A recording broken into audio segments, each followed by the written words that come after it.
Bonsoir à tous. Dans l'actualité ce soir, signature par le gouvernement d'un plan de travail annuel avec les agences du système des Nations Unies. Plus de 50 millions de dollars seront investis dans les secteurs sociaux en Guinée. Le travail au féminin au port autonome de Conakry, 9 femmes conduites d'engins lourds portent l'admiration. À bord des tracteurs, vous allez constater que ces femmes n'ont rien à envier aux hommes qui pratiquent le même métier. Et puis la préfecture de Koundara illuminée par les lampadaires solaires, une action du gouvernement dont se félicite la population. Voilà pour les titres, encore bienvenue à tous. Ce journal s'ouvre sous la fin des travaux de la revue de performance du portefeuille des projets nationaux et régionaux financés par la Banque mondiale et les fonds fiduciaires en Guinée. Les participants ont planché sur les acquis et les faiblesses dans l'exécution de la quinzaine de projets terminés ou en cours. Des recommandations pertinentes ont été faites en vue d'accélérer les décaissements. Explication Boubacarba. L'analyse du portefeuille des 14 projets en cours, dont 8 seront clôturés fin décembre 2014, et l'évaluation de leur performance sur la base des missions de supervision et des rapports d'état d'avancement révèlent que des difficultés résident encore dans la gestion, le fonctionnement et la mise en œuvre des projets et programmes. L'atelier note que les coordonnateurs de projets se heurtent à plusieurs problèmes. Faiblesse des capacités dans la maîtrise des passations de marché, retard de la signature des textes d'application du Code des marchés publics, faiblesse des capacités dans la gestion financière et le suivi et évaluation, la mobilité des cadres et ou le changement de tutelle et le retard de l'avis de non-objection sur les dépenses engagées par les projets auprès des bailleurs de fonds. Nous, en tout cas, la performance des gestionnaires de projets.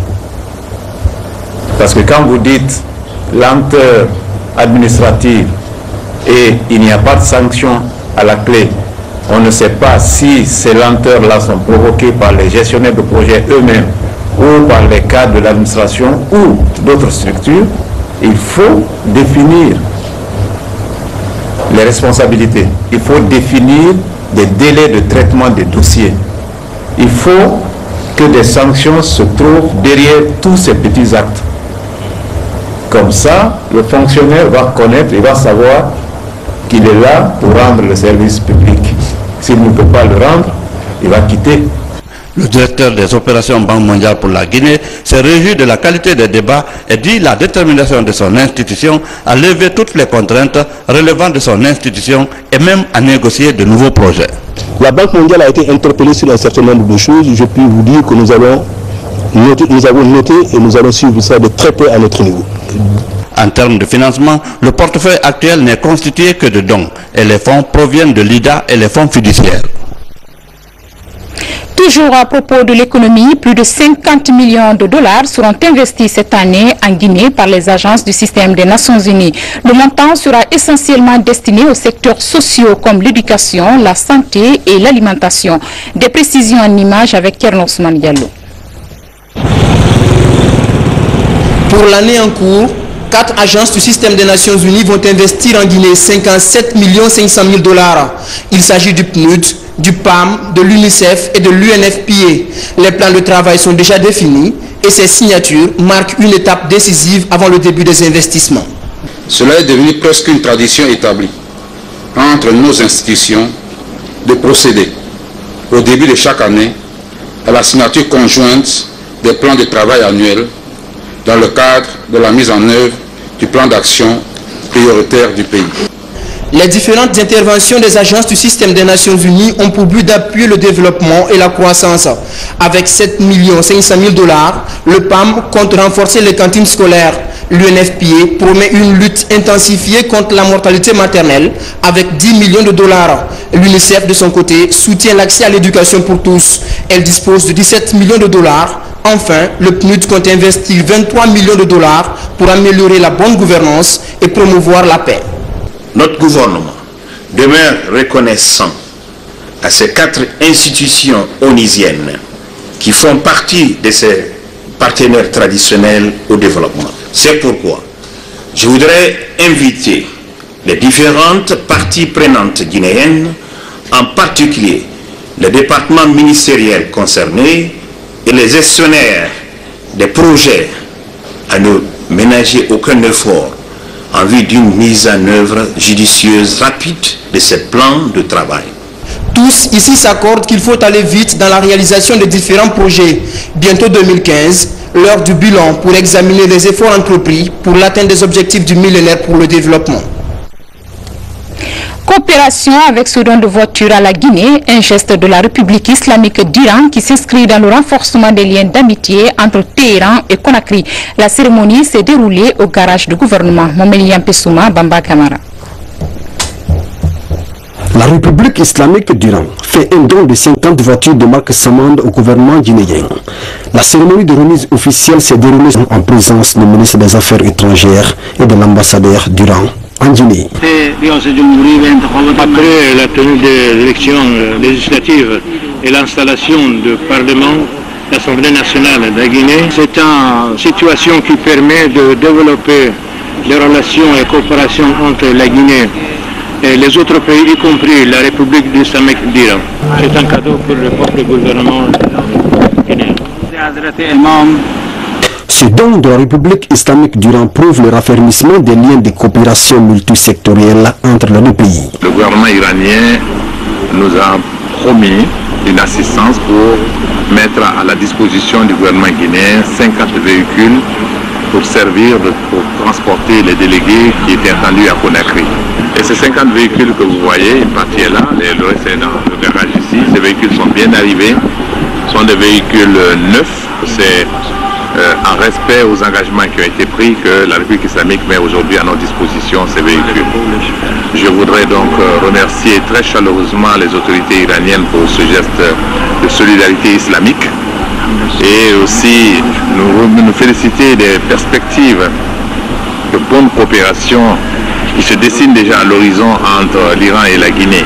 Nous attendons de mettre à la disposition de l'Iran un terrain à Conakry qui devrait être sur lequel l'Iran s'est engagé à bâtir notre futur ministère des Affaires étrangères. Nous espérons, avec l'appui de son Excellence ministre des Affaires étrangères, nous recevrons bientôt le parcelle nécessaire et nous commençons la construction du siège du ministère des Affaires étrangères de la République de Guinée.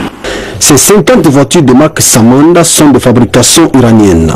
Ce don vient renforcer la coopération bilatérale entre la République islamique d'Iran et la Guinée. Et puis, les travaux de construction de l'autoroute 2x2 voies d'Apompa-Koya enregistrent une évolution depuis la visite du chef de l'État sur le site. Une satisfaction pour les usagers de ce tronçon sur les caractéristiques techniques de sa réalisation. Suivez ce reportage de Mohamed Lamine Souma. La visite de terrain du président de la République sur le chantier le week-end dernier a donné un coup d'accélérateur aux travaux de construction de la route 2x2 voies d'Apompa km 36, des travaux exécutés par l'entreprise brésilienne OAS. Le corps de chaussée sera de 20 cm, 13 cm en grave bitume et 7 cm en béton bitumineux de 7 cm. Il s'agit du prolongement de l'autoroute Bassia-Anta d'Apompa. Répondant aux normes internationales, d'importants ouvrages hydrauliques sont prévus sur cette route d'une largeur de 7 mètres. Ici, ce qu'on a des idées de faire, c'est d'ajouter des gros blocs de 100 kg, entre 100 kg et 150 afin de donner une stabilité à la fondation de notre ouvrage hydraulique qu'on aura après. Et aussi va améliorer la résistance de la fondation pour l'ouvrage hydraulique qu'on va construire.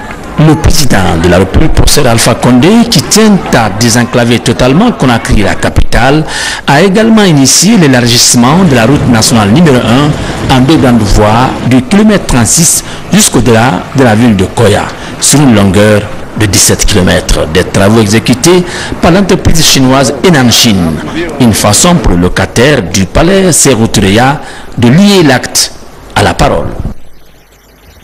À Dubreka, entretien d'une mission gouvernementale avec l'ensemble des chefs d'entreprise évoluant dans la préfecture. Récemment, les jeunes de cette localité se sont révoltés pour dénoncer les conditions d'employabilité qu'ils jugent défavorables à leur égard. Le gouvernement et les industries de Dubreka ont examiné de nouvelles solutions afin d'améliorer les relations entre les communautés et ces sociétés.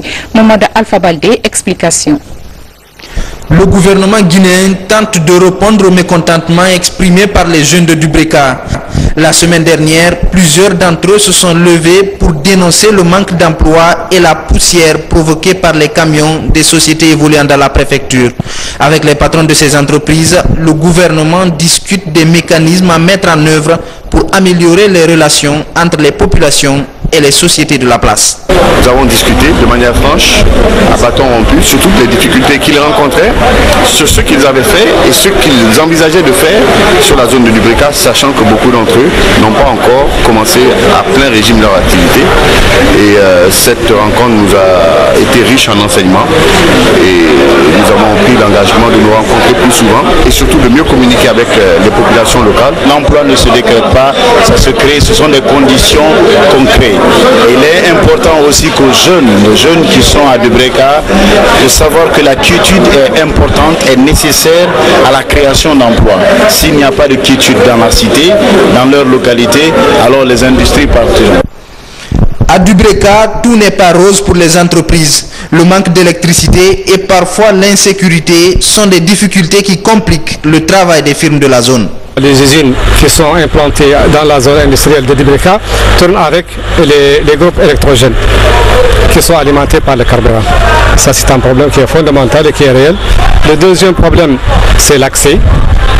L'accès, les routes ne sont pas bitumées, qui dégagent énormément de poussière à la population, aux environnants. Ou bien, il faut les arroger tous les jours. Ça, c'est le deuxième problème. Le troisième problème, c'est la sécurité. Notre rôle, justement, est de les aider à régler ces problèmes-là, parce qu'ils sont venus investir en Guinée pour nous aider dans le cadre de la relance économique de notre pays. Donc, nous allons prendre en compte leurs préoccupations. Avec cette rencontre d'échange, de nouvelles solutions devraient être envisagées pour régler de façon durable les incompréhensions entre chefs d'entreprise et populations riveraines. Autre sujet à présent, on les appelle conductrices d'engins lourds. Au terminal du port autonome de Conakry, 9 femmes ont pour travail d'embarquer et de débarquer des conteneurs à bord des tracteurs portuaires. Ces femmes n'ont rien à envier aux hommes qui pratiquent le même métier. À la découverte de l'environnement de travail de ces dames avec Mabint Laïsouma. Cette femme s'appelle Adama Kourouma. Depuis 7 ans, elle est chef conductrice d'engins au port conteneur. À bord de son tracteur portuaire, elle embarque puis débarque chaque jour des centaines de conteneurs de 32 tonnes.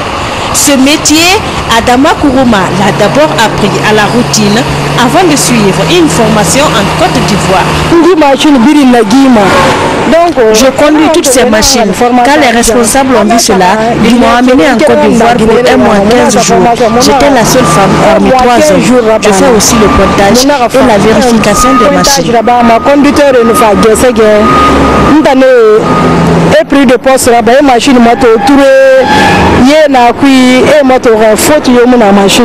À ce jour, 9 femmes conduisent les tracteurs portuaires au terminal de Conakry. État mère de famille, ces femmes tiennent le coup malgré la complexité de leur métier. Je m'en sors très bien. Mon mari me comprend très bien avec ça. Parfois, c'est lui-même qui me dit « Madame, lève-toi, il est 7h30, il faut aller au travail pour ne pas que tu aies des problèmes. » Après 2 ans d'activité intense, ces ouvrières spécialisées n'ont enregistré aucun accident de travail. Tout un exemple pour l'encadrement. Je suis pleinement satisfait puisque Adama est bien entendu polyvalente. Elle possède une grande expérience au niveau de la conduite d'engins puisqu'elle est capable, elle a la capacité de conduire donc ces engins lourds de 45 tonnes ainsi que les tracteurs routiers ainsi que la nacelle mobile que nous avons qui monte à une hauteur de 40 mètres lorsque nous avons des travaux à effectuer en hauteur pour nos antennes ou nos projecteurs d'éclairage. Réputés pour leur engagement dans ce travail, ces machinistes espèrent retrouver plus de femmes dans ce métier qui est le plus souvent l'apanage des hommes. Des femmes qui forcent l'admiration. La réglementation de la circulation routière à Conakry au centre d'une rencontre à la direction nationale de la police. Elle vise cette rencontre à trouver des voies et moyens pouvant rendre fluide la circulation routière et réduire les embouteillages à Conakry. Mamadi Gassama apporte des précisions. La direction générale de la police nationale, les officiers et les agents de la sécurité, tous étaient au rendez-vous. Ils se retrouvent pour prendre des mesures adéquates quant à la réglementation de la circulation routière à Conakry. Par exemple, à Kaloum, la mesure concerne les gros porteurs qui stationnent le long des routes. Nous avons à la direction centrale de la sécurité routière, aux commissaires spéciaux chargés de la sécurité routière, d'interpeller tout chauffeur de camion remorque qui viennent stationner les véhicules n'importe comment en ville. Un camion remorque ne doit descendre en ville que quand c'est nécessaire, quand c'est pour venir rentrer au port, être chargé et ressortir. J'entends appliquer à la lettre les instructions et les recommandations de l'autorité. Nous monterons au créneau contre le stationnement des gros porteurs, les têtes de ligne des taxis, les bénévoles dans la circulation et la tracasserie policière. Si ces différentes mesures sont appliquées de façon pérenne, elles pourraient aider à rendre plus fluide la circulation à Conakry. Et puis le gouverneur de la ville de Conakry, président du conseil de ville, président de la commission régionale de sécurité, constate avec regret l'envahissement de nouveau des emprises des voies et espaces publics déjà dégagés à l'occasion de la tenue à Conakry de la conférence des ministres de l'OCI. Demande impérativement à tous les occupants de libérer les lieux dès la diffusion du présent communiqué et informe l'ensemble des populations qu'une vaste opération de dégagement et d'assainissement de notre capitale sera lancée le dimanche 9 février 2014.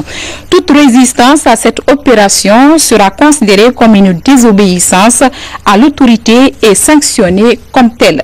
Le maire, les présidents de délégations spéciales, les chefs de quartier, les administrateurs de marché, les services de sécurité sont chargés chacun en ce qui le concerne de veiller à l'application stricte du contenu du présent communiqué. Chef de bataillon Sekouresko Camara.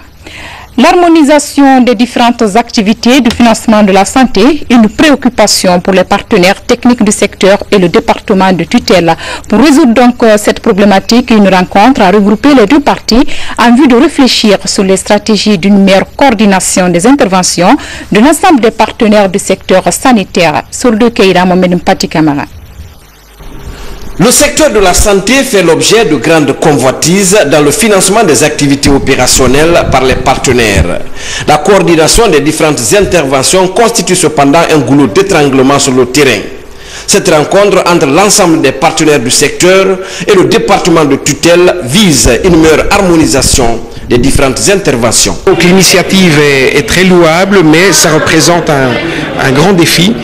Il faudrait qu'au niveau du ministère, il soit défini une périodicité de rencontres avec les principaux partenaires techniques et financiers qui accompagnent le ministère donc, de la Santé et de manière à rendre compte de ce qui est fait et revoir les stratégies pour pouvoir continuer de manière coordonnée pour les résultats qui sont fixés donc, au secteur de la santé.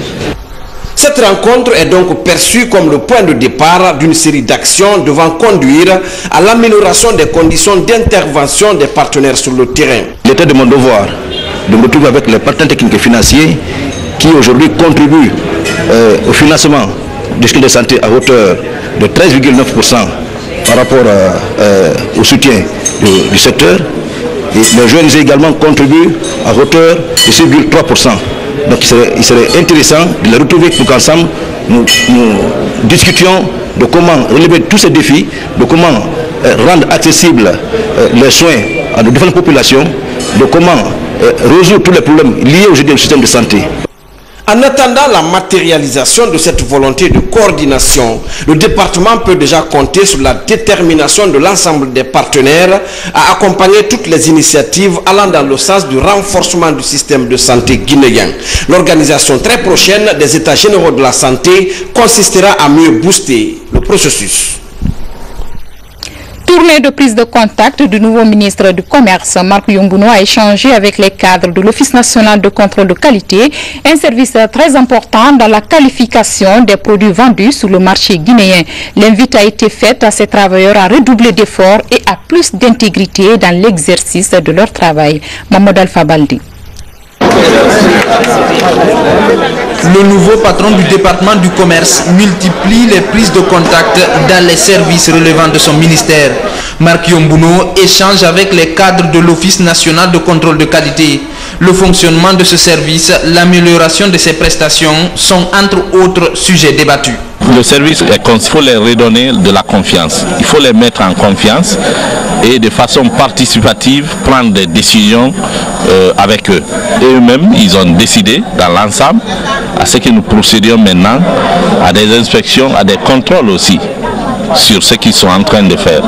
Et chacun s'est engagé à faire en sorte que nous n'ayons plus d'aliments de mauvaise qualité ou bien d'aliments avariés sur le marché guinéen. L'Office national de contrôle de qualité est souvent mal vu par les consommateurs guinéens. La qualification de son travail sur le terrain est indispensable pour l'amélioration de la qualité des aliments sur le marché. La rénovation et l'extension de notre laboratoire est en train de se poursuivre et sous peu de temps nous aurons aussi les équipements qui seront fournis par l'ONUDI et la formation de nos cadres. Le ministre Yombouno a aussi visité le chantier du futur siège de l'Office national de contrôle de qualité. Avec ces tournées, il compte mieux mobiliser ses cadres pour atteindre les objectifs de son département. Il existe désormais un manuel de lutte contre la corruption dans l'administration communale de Matoto et Ratoma. L'élaboration du document vise à outiller les cadres des services publics de ces deux communes sur les pratiques qui réduisent les recettes fiscales de leur entité. C'est une œuvre du Fonds canadien en collaboration avec l'ONG Aswara. Guénéen Sané pour plus d'informations. L'Agence guinéenne de lutte contre la corruption veut étendre la lutte contre ce fléau dans tout le pays. C'est dans ce cadre qu'un manuel de lutte contre la corruption a été mis à la disposition de l'administration communale de Matoto et de Ratoma. Cette rencontre organisée par le Fonds canadien en collaboration avec l'ONG Aswar compte outiller les cadres des services publics de ces deux communes sur les pratiques qui réduisent l'assiette fiscale de leur entité, mais aussi fournir des informations de base sur le fonctionnement de l'administration locale. Le manuel s'adresse à la population pour connaître leurs droits, comment se procurer des documents, genre extrait d'acte de naissance, mariage, divorce au niveau du tribunal, sans payer de contrepartie, sans avoir affaire à payer de la corruption. On va tout faire pour former les gens, leur expliquer leurs droits, comment combattre, lutter contre la corruption. Pour le directeur de l'Agence guinéenne de lutte contre la corruption, cet atelier constitue un tournant décisif dans le processus de réforme institutionnelle engagé par le gouvernement. L'atelier d'aujourd'hui participe à l'efficacité de cette démarche pour dire que la dynamique engagée en 2014 va se reposer sur non seulement la redevabilité, la responsabilité, mais l'imputabilité de la responsabilité sur la base de textes et lois en vigueur qui sanctionnent l'impunité, qui est le terreau fertile de la corruption. La mise à disposition de ce manuel aux administrations communales de Matoto et de Ratoma permettrait de réduire sensiblement le phénomène de corruption. On en vient maintenant au rôle des journalistes au cours du 3e recensement général de la population et de l'habitation. La problématique a suscité la formation d'une 50aine de journalistes guinéens. 3e du genre et financé à 9 millions de dollars. Ce recensement nécessite une large explication aux populations afin de les amener à se faire recenser. Une mission qui incombe aux hommes de médias, comme l'atteste ce reportage de Sékou Fernand Kourouma. Comment impliquer les journalistes dans l'accompagnement du 3e recensement général de la population et de l'habitation? C'est la question fondamentale de cet atelier organisé par la Direction nationale de la statistique avec un appui financier du Fonds des Nations Unies pour la population. Il s'agissait d'expliquer aux hommes de médias l'importance du rôle qui est le leur pour la réussite de cette opération.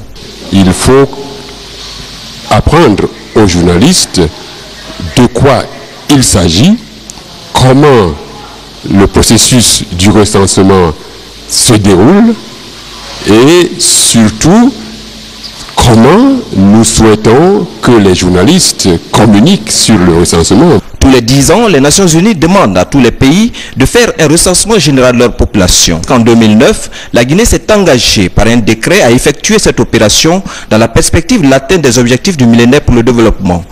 Et sans l'appui de la presse par rapport à ce recensement, franchement, on n'aura pas un résultat en tant que tel. Donc, il y a un véritable défi qui nous attend. Je pense que avec l'appui des uns et des autres, nous allons bien arriver. Quand on parle de recensement, les gens pensent que c'est un recensement pour avoir le nombre d'électeurs, mais c'est pas de ça il s'agit quand on parle de recensement général de la population, parce que c'est ce qui nous permet d'avoir des données pour bâtir des plans pour le développement de la Guinée dans plusieurs secteurs. Ce recensement permettra à la Guinée de mener son programme de développement sur des bases fiables.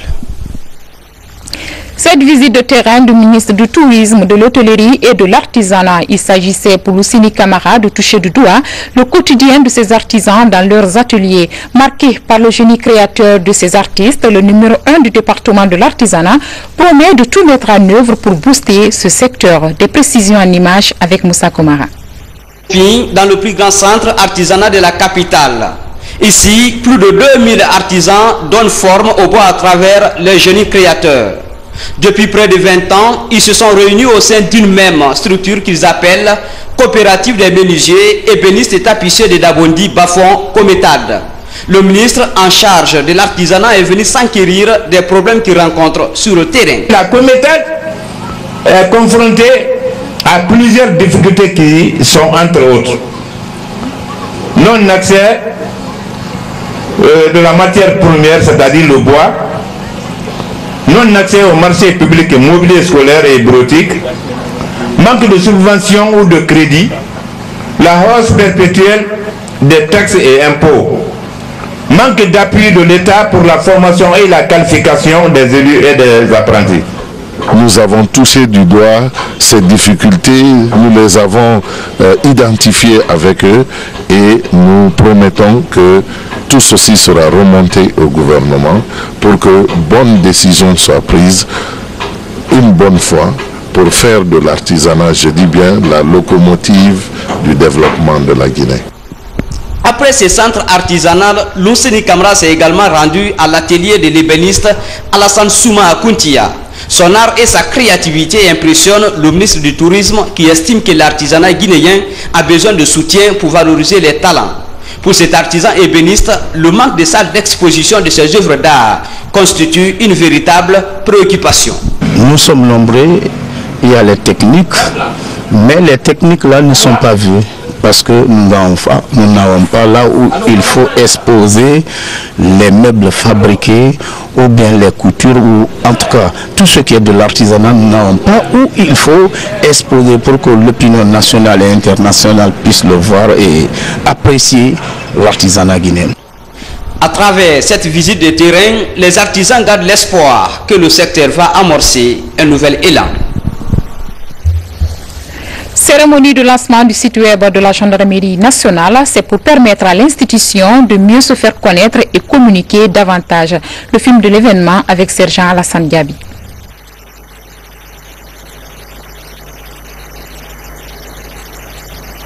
www.gendarmerieguinée.com, c'est le site web de la gendarmerie nationale. Composé de 8 onglets, ce site web permettra à l'institution de communiquer sur ses différentes opérations dans le cadre de la sécurisation des personnes et de leurs biens. Cette innovation pourrait également renforcer les liens entre les populations civiles et la gendarmerie nationale. Lorsque notre gendarmerie nationale décide d'être une source officielle à la disposition à la fois de la presse, des citoyens, où qu'ils se trouvent. Je pense que c'est une volonté de transparence que nos forces de défense et de sécurité ont décidé d'afficher. J'invite simplement les journalistes dorénavant à venir à la bonne source toutes les fois qu'il s'agira de rechercher des informations auprès du haut commandement de la gendarmerie. En plus d'informer, les rubriques pédagogiques de notre site web serviront de plateforme pour former, aider et éduquer à distance un personnel ciblé. À moyen terme, le haut commandement de la gendarmerie nationale direction de la justice militaire, de manière progressive, compte faciliter son accès aux unités de gendarmerie implantées sur toute l'étendue du territoire national. Pour le ministre délégué à la Défense nationale, cette avancée s'inscrit dans la logique de la réforme du secteur de la sécurité. Nous voulons cette année marquer de réels progrès dans le cadre de la réforme, et la gendarmerie, avant même la validation des plans d'action ou de leur feuille de route, a déjà posé un acte positif. La gestion du site web est confiée à un groupe de gendarmes spécialistes des nouvelles technologies de l'information et de la communication. Dans le pays profond, la préfecture de Koundara, désormais illuminée par les lampadaires solaires. À côté de cet éclairage se trouve la beauté qu'offre la ville à travers le bitumage à ce jour de la presque totalité de ses artères. Et la population se félicite de cette action du gouvernement, malgré l'existence encore de nouveaux défis de développement dans la zone. Habib Kiam, Cheikh Mabin Silla. Il est 19h à Koundara. Ici, la lumière du soleil cède chaque jour à l'éclat des lampadaires. Cette fierté qui se confond avec le quotidien des habitants est renforcée par le bitume pour une distance de 7 km dans la ville. Nous avons très bien accueilli ces lampadaires et ça nous soulage à plus d'un titre. Et en voyant le goudron chez nous, en concordance avec le plateau, c'est très joli. Je remercie très infiniment le gouvernement du professeur Alpha Condé. Une étape est franchie. Pour les habitants de Koundara, le nouveau défi reste l'approvisionnement de la ville en courant domestique. En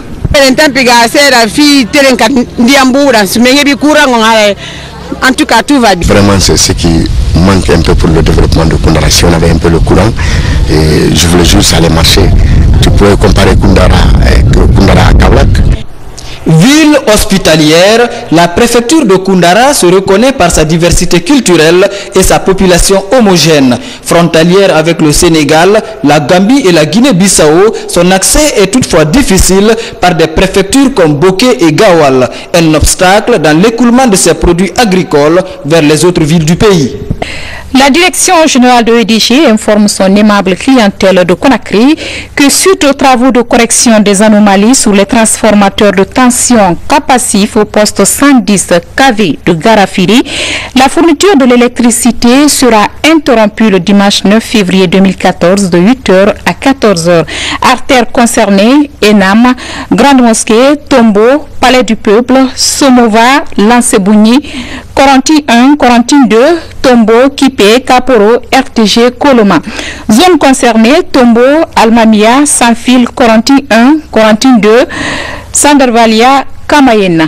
La direction générale de EDG invite les populations des zones concernées à toujours considérer les installations comme sous tension et de s'abstenir de tout transfert de charge afin d'éviter les accidents.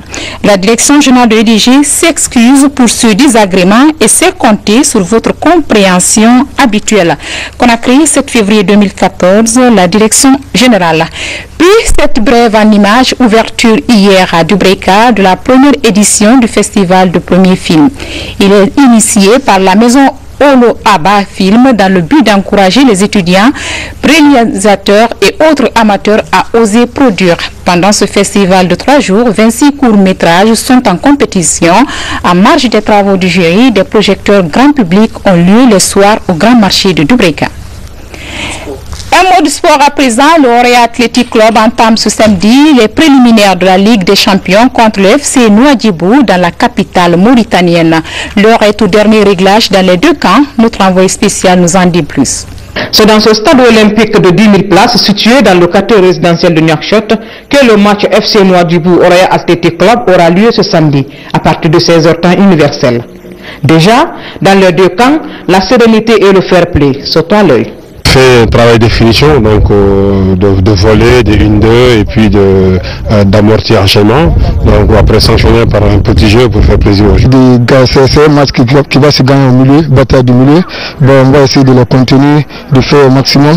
D'abord, même si on n'encaisse pas, on va essayer de marquer. Nous sommes tout à fait sereins. Nous attendons le match de plein pied. Orea, c'est une équipe de tradition, une équipe que nous avons toujours respectée. C'est une équipe qui dispose d'assez bons éléments et puis d'assez solides arguments, tant techniques que tactiques. Mais qu'à cela ne tienne, nous pensons qu'en un mot, comme en deux, on dira il y aura match samedi.